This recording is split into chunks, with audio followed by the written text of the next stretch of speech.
A few months ago, I made a video criticizing Konami for their infamous bad pricing, ranging from cards that no one in their right mind would ever use to literal air fryers. An air fryer that would cost way less to purchase at an appliance store than to fly or drive out to play a children's card game. A lot of the community has suggested full arts or premium editions of existing cards. Pricing that doesn't gatekeep players, pricing that will turn a profit, and pricing that people actually want. At YCS Providence earlier this week, they revealed something just like that. From the Konami blog, anyone who makes it to day 2 of a YCS or WCQ will get a prize pack containing 1 of 10 cards.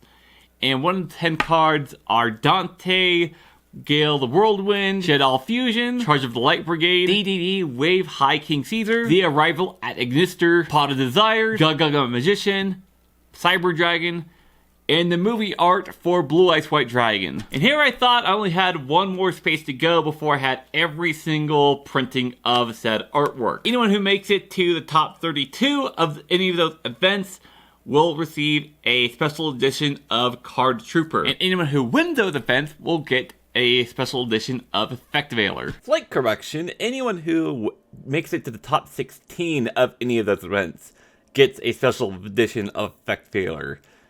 Not just the winner. What they're doing is they're making a stamp of either event and putting it in the bottom right corner of the artwork. Honestly, this is a step in the right direction. While not a perfect solution, it at least shows that Konami is willing to listen to the player base about price support. Maybe in the future they'll take it a little bit further and make a special edition of the Dark Magician with WCQ winner in the bottom right corner. More still, these aren't game-breaking cards that are going to be gatekept within certain teams. These are cards that are already in circulation, can already be played. It's just giving them a YCS or WCQ limited edition. It's not like the WCQ printing of DDD is the only printing, or the YCS printing of Effect Veiler is the only printing. These are cards that are already running around in the meta, so kudos to Konami for not making a card that gatekeeps the player base. And the legacy support cards like Charge of the Light Brigade,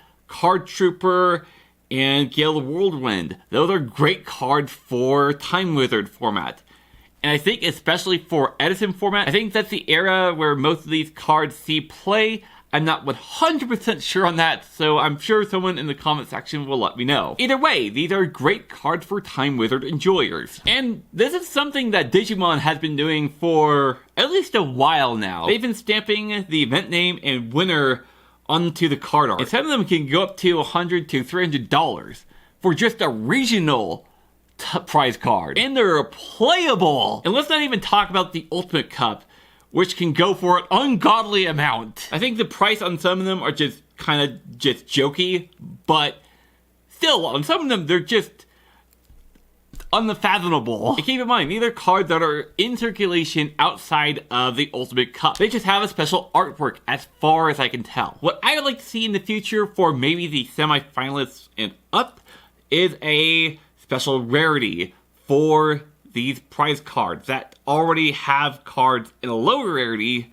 in circulation. But either way, Konami does seem to be listening to the player base. Finally. Not only with this, but with the live announcements of the ban lists as well. For the past 2 ban lists, they've been dropping them at YCSs. It would not surprise me in the slightest if we get a live ban list announcement at the end of the WCQ this year. But what would you like to see Konami do with prize support in the future? And did I miss anything about the Ultimate Cup in Digimon? Let me know down below in the comments, and while you're down there, subscribe to the channel. My name is Vincent, and I'll see y'all next time. Goodbye, good night.